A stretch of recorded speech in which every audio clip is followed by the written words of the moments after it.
Hi, my name is Aman Kaur, and today I'm beyond excited to introduce and launch our Entrepreneurship Corner. And we are very fortunate to have partnered with Dental Innovation Alliance for this program of Entrepreneurship Corner. And to talk about what this Entrepreneurship Corner is going to consist of and help women entrepreneurs and women investors, we have Dental Innovation Alliance founders, Doug Brown and Thomas Sharpe. Both need no introduction, but they are the founders of Dental Innovation Alliance. And I'm going to turn it on to Doug to give us a little bit about your background and how the concept of DIA come along. Well, super. Well, Aman, it's a pleasure to be with you. Thank you for giving Tom and I this opportunity. Looking forward to the conversation. So you asked about my background. So I've had various phases of my career, which most people have had. I started in finance and accounting, going back over 40 years ago. Found my way into multi-unit retail management, mostly from finance and administration. And then a fraternity brother of mine from school had started a very small group of dental practices called Denture Care. And he said, listen, I need somebody that has worked in multi-units. There really isn't any management pool or executive pool because the consolidation of dental really is non-existent, because this is back in the mid 90s. And he said, would you come on as chief operating officer and help me build this business? Which I did. And that led to a merger with a Midwest group that was much larger. And I was asked to be CEO of that group. And then we brought in yet another group that was out in Texas. And before you know it, we were at about 165 practices. So it's been 30 years that I've been in dentistry now. And as I took over as the CEO of Affordable Care, which is Affordable Dentures and Implants, back in 2011. I did that through 2017. Had a very good run. Really enjoyed the business, the model, the working with the docs. But it came time for me to retire, so they asked me to stay on the board as vice chairman, which I did. And then I began getting contacted by entrepreneurs that said, hey, can you help me with an idea I have, with a business that I've started, with financing and advice and mentorship? And I did that. And I found it to be very exciting, very different from what I had done previously. And during this time, I had met Tom. Our businesses came together, and Tom can talk a little bit about that in a minute.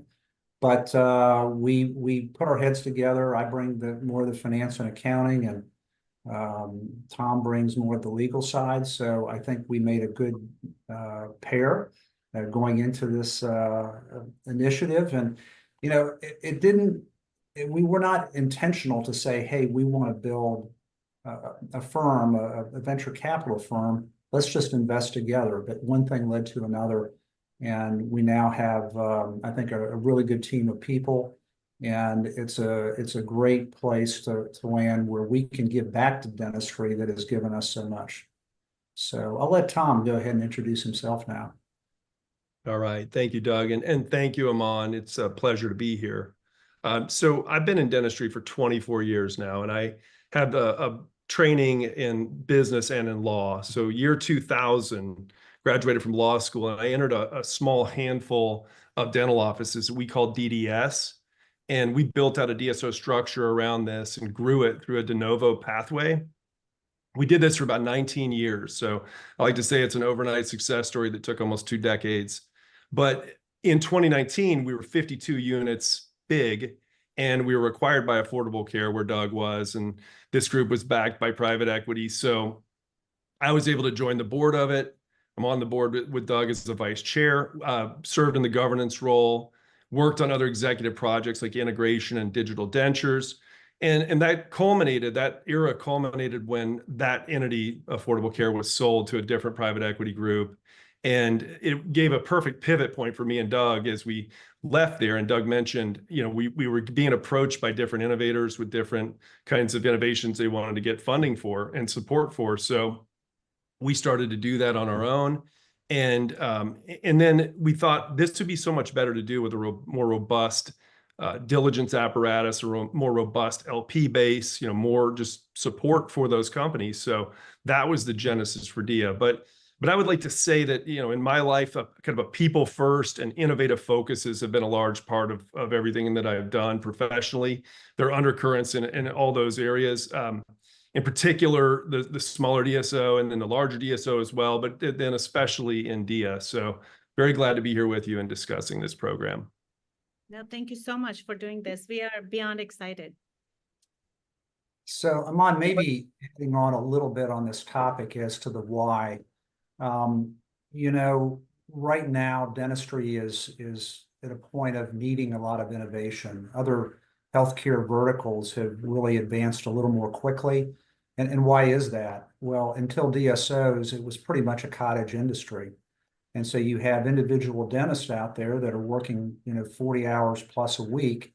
And really, it's hard to innovate when you're really focused on your practice.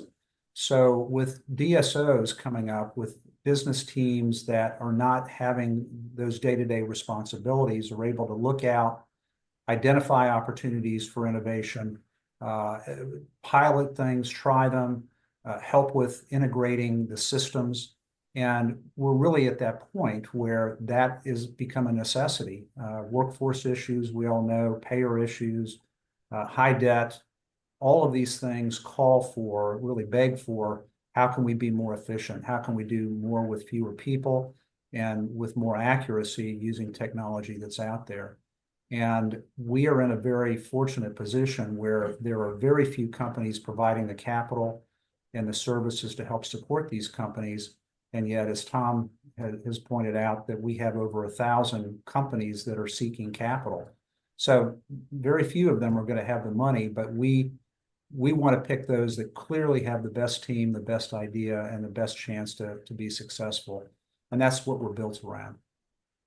No, that sounds great. And why this program is important for women in DSO is because we have seen here a lot of women leaders. They have found great companies, because we know dentistry is full of women at all levels, and they have found great companies. But what we have noticed is a lot of those women entrepreneurs don't always seek capital, and their companies don't grow to the same levels.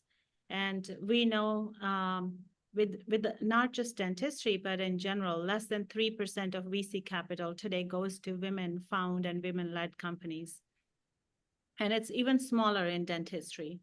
And I think it's always lack of knowledge. If there is no knowledge, there is no confidence. And then if lack of confidence leads to people not getting to the right opportunities. So we are really excited about starting this entrepreneurship corner, partnering with DIA. And it's going to be equally focused on entrepreneurs and then on the investors. There are women dentists who have similar access to capital, but they are not always investing into the dental care companies. And we want to make sure they know these opportunities exist and what are those different cycles of investment. So that's what this program is so important for us.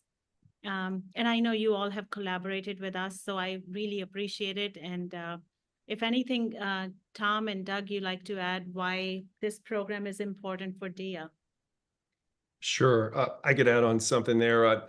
We find this to be a very noble initiative, the Entrepreneurship Corner. So we applaud this effort to create, access to entrepreneurial and investing acumen for more folks, notably women.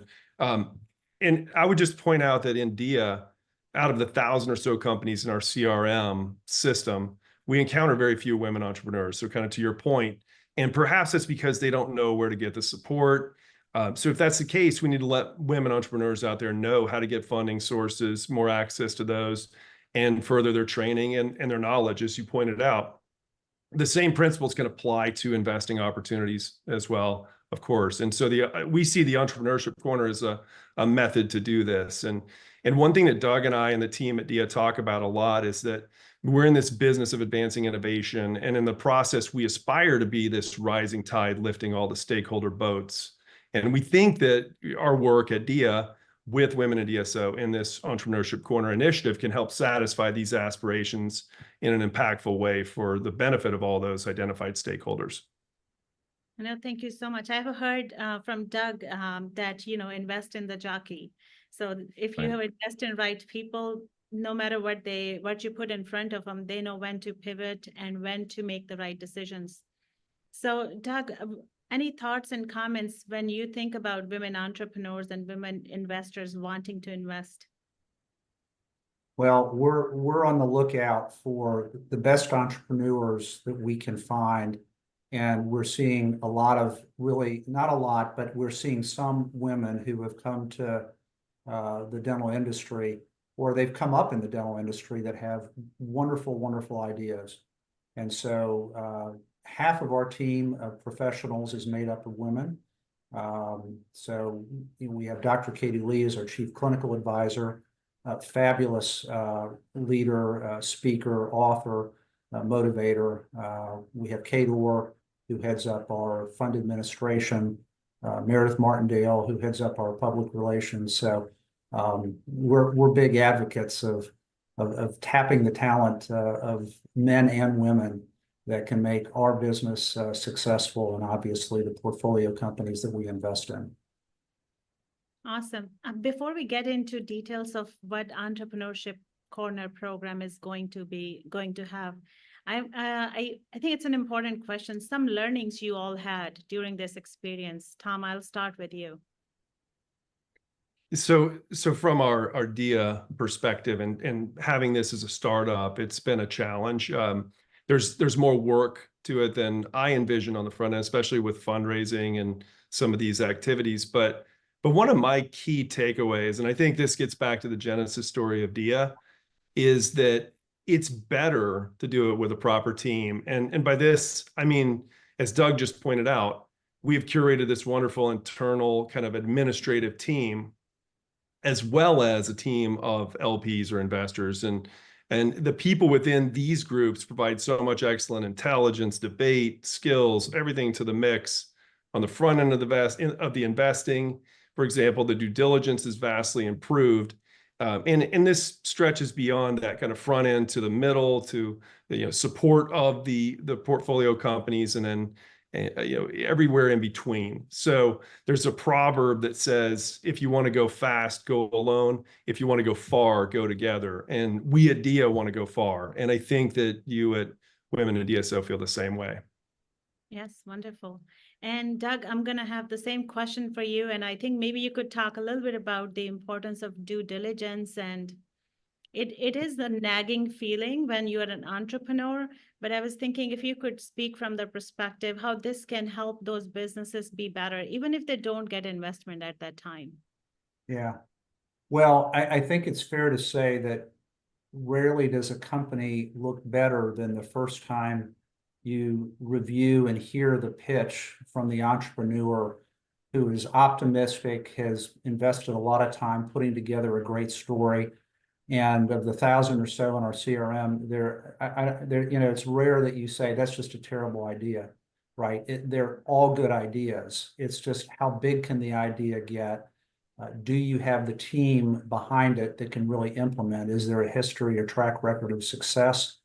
And is there the perseverance to go through the many obstacles that every entrepreneur faces as they start a new business? So we have to, as you point out, go through very thorough due diligence. And Tom and I bring together 50 years of experience in the industry, but we know that's not enough. We're not clinicians, for instance. We're more operators. And so we love to bring other parties to bear and help us look at this from all sides, from the business side, from a regulatory side, from the clinician side, and really challenge the entrepreneurs to see if there are any flies in the ointment. Because like I say, of 1,000 companies, there may only be 100 or so that make it. And you really, really have to dig, ask questions, iterate with the entrepreneur, and to think about all the things that can go wrong and how you can mitigate those risks. And so a lot of our system is built around how do you mitigate risk And even with that, Aman, you know, the other lesson here is that in venture capital, you have to be prepared for failures. Even if you do the best job in the world curating these companies, some will fail, and you simply have to have a blend within your portfolio of big winners, and then you have a few losers and some that are, you know, singles and doubles, and will do fine. But you know, it takes a certain stomach, if you will, to say, with all the work you put into getting a company and nurturing them along, some will not make it eventually. No, that is true. And it's important to know that it is, success is not always guaranteed, but if you are partnering with the right people, it is easier than without their partnership. So is it okay? I think I'll share with you a little bit about what our entrepreneurship program is going to look like. So I want to share that it is going to be extensive program. It has video informations. It's going to have a lot of reading materials with homeworks for people, entrepreneurs and investors equally. And we are going to have forms for people to submit their interest and if there are questions, and they'll be reaching out directly to Doug and Thomas and the team at DSO, which is a huge, huge resource. So I really want people to understand it's going to have strategic and tactical information for people to become successful entrepreneurs and great investors and do right work. So that's what our program's going to be like. And before we conclude, Tom, what is success of this program is going to look like for DIA from your perspective? Well, from our perspective, obviously, we'd like to see a robust kind of engagement from the constituency out there and women in DSO. And I understand you want to extend it beyond to women outside of perhaps, but we, of course, would like to see the number of participants be high and see that there is not just the initial engagement, but also the follow through to the end and kind of completing the course. And then I would say as we're able to at DIA, finding the right kinds of prospects to invest in, we have different ways we could do that from our perspective, but also we have resources where we might be able to point entrepreneurs, for example, to a different source of funding and support that would match up with them. But just seeing there be a kind of a prodigious amount of people entering, staying with, finishing it, and then actually getting some measure of success on the other side of the program would be my idea of success here. No, great. Thank you for sharing that. Doug, anything you would like to add? Well, Aman, I would just like to thank you and congratulate you for being a groundbreaker here. And, you know, I think you're modeling success for female entrepreneurs because you're doing this within an association that has a very, you know, high and noble mission. And so it's not always easy starting something. I was involved in starting ADSO many years ago, so I know the challenges, but you're doing it beautifully and for all the right reasons. So congratulations. Thank you so much. You're so very kind. And like you said, it definitely has its challenging days. But at the end, you know, you look forward to what the change we are seeing in the industry. And I'm hoping with this entrepreneurship corner, we will see more investors, more women investors, and seeing more women-led companies going farther than they are going today without involvement from organizations like DIA. So that's what we are looking forward to. Once again, thank you so much for this program, and everyone watching, we really look forward to having you involved. Please look at womenindso.org. It has separate forms for entrepreneurs and for investors. So whatever you are interested in, please fill your information and we will be sending it to the right person. Thank you, Aman. Thank you. Thank you, Aman.